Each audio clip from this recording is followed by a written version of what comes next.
उत्पत्ति अध्याय 14। शिनार के राजा अम्रापेल और एल्लासार के राजा अर्योक और एलाम के राजा कदोर्लाओमेर और गोइम के राजा तिद्दाल के दिनों में ऐसा हुआ कि उन्होंने सदोम के राजा बेरा और अमोरा के राजा बिरशा और अदमा के राजा शिनाब और सबोईम के राजा शेमेबेर और बेला जो सोअर भी कहलाता है, इन राजाओं के विरुद्ध युद्ध किया।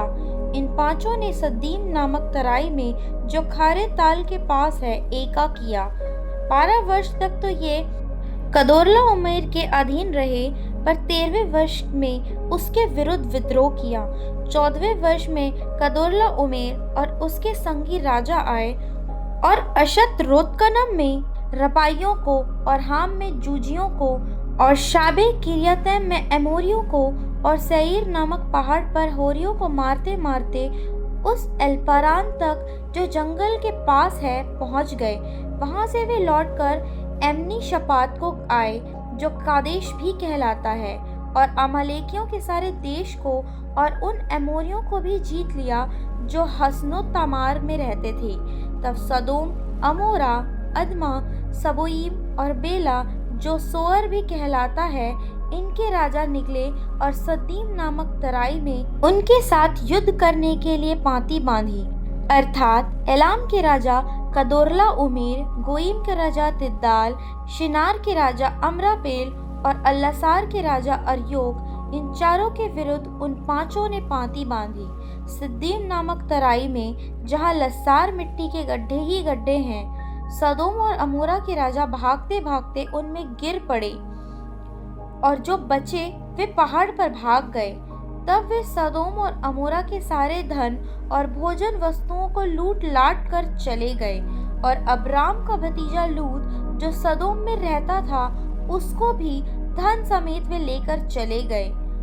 तब एक जन जो भागकर बच निकला था, उसने जाकर इब्री अब्राम को समाचार दिया। अब्राम तो एमोरी मम्रे जो एशकोल और आनेर के भाई था, उसके 5 वृक्षों के बीच में रहता था, और ये लोग अब्राहम के संग वाचा बांधे हुए थे। यह सुनकर कि भतीजा बंदी बना लिया गया है, अब्राम ने अपने 318 शिक्षित युद्ध कौशल में निपुण दासों को लेकर, जो उसके कुटुंब में उत्पन्न हुए थे, अस्त्र शस्त्र धारण करके दान कर उनका पीछा किया, और अपने दासों के अलग अलग दल बांधकर रात को उन पर चढ़ाई करके उनको मार लिया, और होबा तक जो दमिश्क के उत्तर की ओर है उनका पीछा किया। और वे सारे धन को और अपने भतीजे लूट और उसके धन को और स्त्रियों को और सब बंदियों को लौटा ले आया। जब वह कदोर्लाओमेर और उसके साथी राजाओं को जीत कर लौटा आता था, तब सदोम का राजा शावे नामक तराई में, जो राजा की तराई भी कहलाती है, उससे भेंट करने के लिए आया। तब शालेम का राजा मलिकिसिदक, जो परम प्रधान ईश्वर का याजक था, रोटी और दाख मधु ले आया, और उसने अब्राहम को यह आशीर्वाद दिया, परम प्रधान ईश्वर की ओर से, जो आकाश और पृथ्वी का अधिकारी है, तू धन्य हो, और धन्य है परम प्रधान ईश्वर, जिसने तेरे द्रोहियों को तेरे वश में कर दिया है। तब अब्राम ने उसको सब वस्तुओं का दशमांश दिया।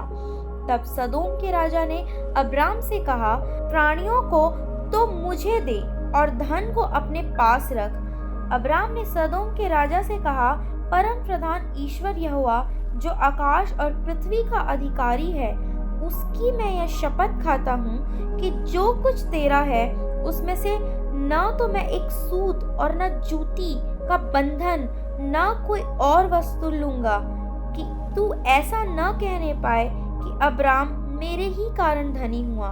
पर जो कुछ इन जवानों ने खा लिया है और उनका भाग, और जो मेरे साथ गए थे, अर्थात आनेर, एशकोल और मम्रे, मैं नहीं लौटाऊंगा। वे तो अपना अपना भाग रख ले।